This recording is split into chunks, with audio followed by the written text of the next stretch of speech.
Psichologijos mokslas pastaruoju metu išgyvena renesansą, tad natūralu, kad ir knygynuose šios literatūros pasiūla išties didelė, o skaitytojams pasirinkti tampa vis sudėtingiau.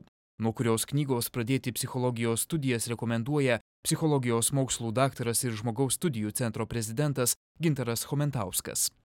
Jeigu kalbėti apie žmogų, kuris nori psichologijos žinių prisitaikyti savo asmeniškai, tai man artimiausias greičiausiai būtų Bernas ir žaidimai, kurio žaidžia žmonės.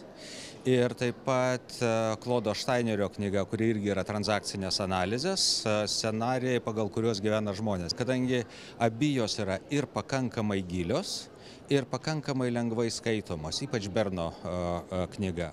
Kuris iš psichologijos klasikų sulaukia didžiausio skaitytojų dėmesio. Paradoksaliai, jeigu surenki grupę žmonių, kai kurie iš jų sakys, Jungas yra tiek mistifikuotas, kad aš jau nesuprantu. Kiti jį įsimylės, nes jiem rūpi matyti gilesnius, kiek transcendentiškus dalykus susijusius su žmogaus prigimtimi.